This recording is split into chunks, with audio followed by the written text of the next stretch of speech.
with full military honors. This is the Chinese president's first overseas trip this year, which will also take him to Monaco and France.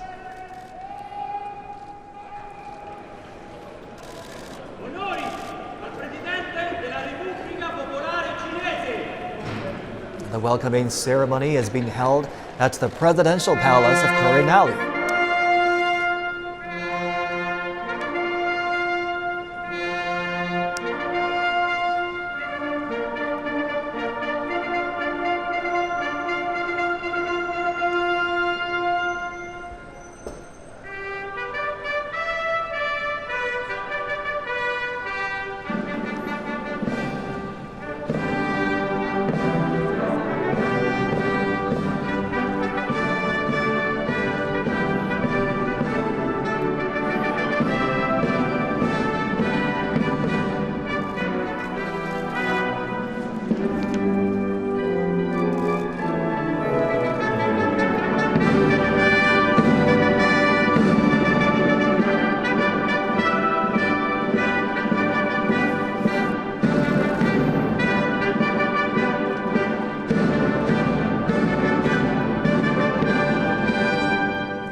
Bandiera di guerra del primo reggimento Granatieri di Sardegna, banda dell'esercito italiano, reparto d'onore, pronti per la rassegna.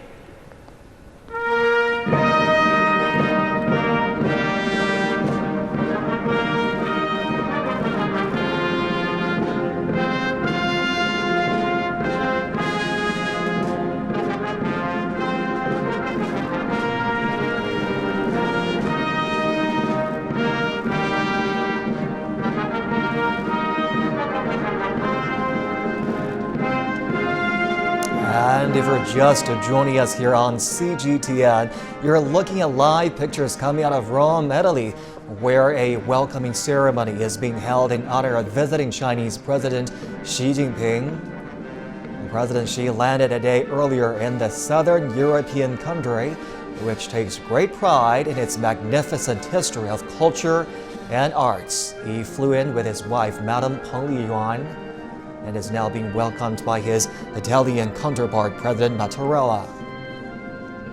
Culture and arts are something the president has lauded in an article published by an Italian newspaper. The Chinese leader said Italy and China are major contributors to the flourishing of the cultures of the West and the East. He also said the two countries have enjoyed a long period of trust and cooperation.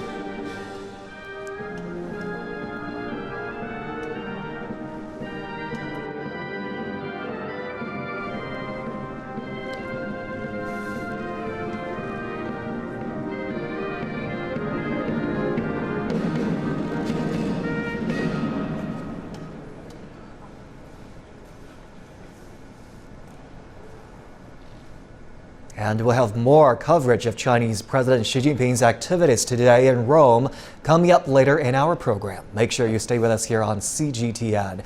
And prior to Xi's arrival, the Italian Prime Minister sat down with Chinese media to discuss his prospects for the visit. We have decided to join the Belt and Road Initiative as a government because Italy, due to its geographical location, is the natural terminal of the BRI. I confess that we trust and we can also improve our exports to be able to enjoy better access conditions for our companies and also the overcoming of the tariffs and non-tariff barriers. Italy is a major EU country with open land borders with other powers on the continent. Conte has said he will introduce the strategic objectives of Europe as a whole in talks with the Chinese president. The Italian government is yet to sign an MOU with China under the Belt and Road Initiative, but Italian businesses have already been active participants in the program, especially in increasing connectivity. An offshore deep-water port, co-designed by Italian and Chinese engineers, has been under construction since 2017 in one of Italy's oldest port cities, Venice. The port is expected to benefit trade as it will greatly enhance the cargo handling capacity of the city. The port of Wado is expected to open late this year as the country's first automatic container wharf. On land, the China Railway Express to Europe has been connecting major Italian cities like Naples and Milan with businesses in Asia and the rest of Europe, cutting transport expenses for exporters. The express trains cover most of Eurasia's hub cities, aimed at providing convenience for EU countries to explore emerging markets. Beijing is set to host the second Belt and Road Forum for International Cooperation this April, and many Italian business leaders are expected to attend. 马克 CGTN. The Italian finance minister has called the Belt and Road Initiative a